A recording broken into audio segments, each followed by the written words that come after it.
और इसी तरीके से हमारे वालिद साहब कारी अब्दुर्रहमान,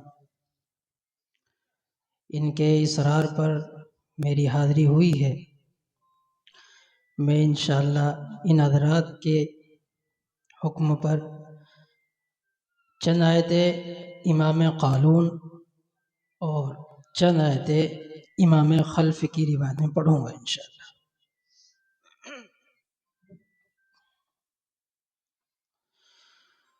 أعوذ بالله من الشيطان الرجيم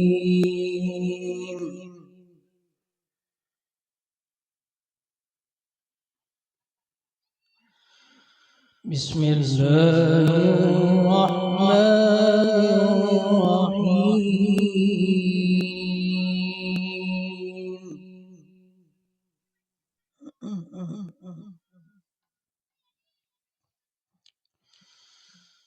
فلا صدق ولا صلى ولكن كذب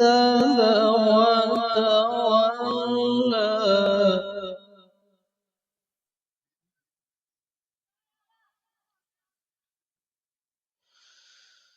ثم ذهب إلى أهله يتمطى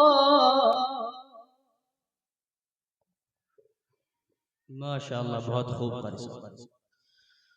أولى لك فأولى ثم أولى لك فأولى सुभान अल्लाह सुभान।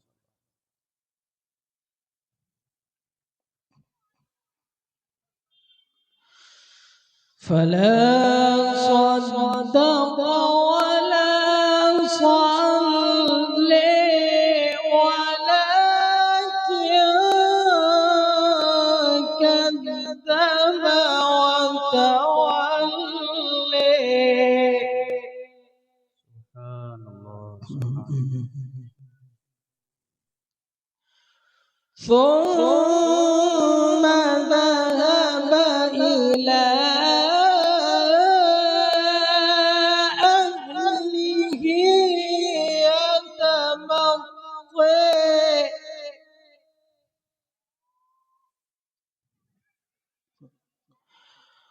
أولى لك فأولى ثم أولى لك فأولى सुभान अल्लाह सुभान।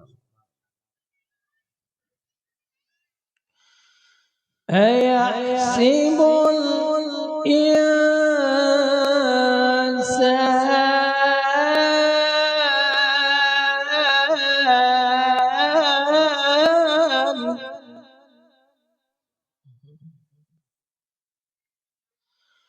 أيحسب الإنسان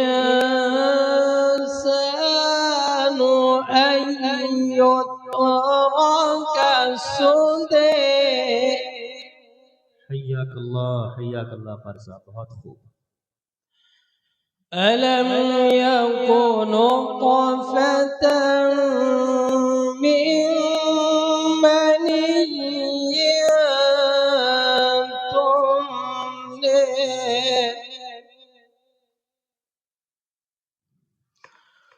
ثم كان علقة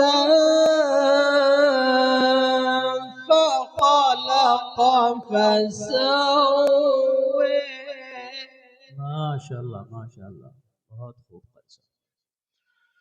ثم كان علقة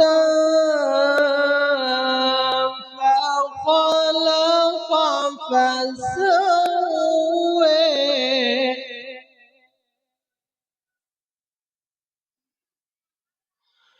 فجعل منه الزوجين الزوجين الذكر والأنثى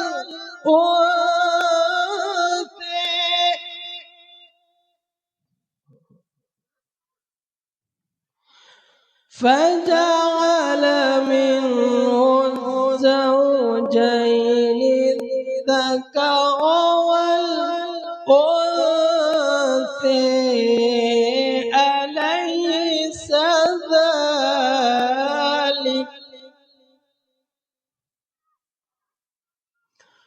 أليس ذلك بقادر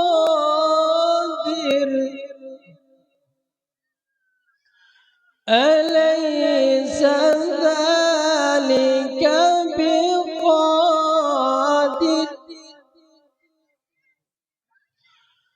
أليس ذلك بقادر على أن يحيي الموتى صدق الله العظيم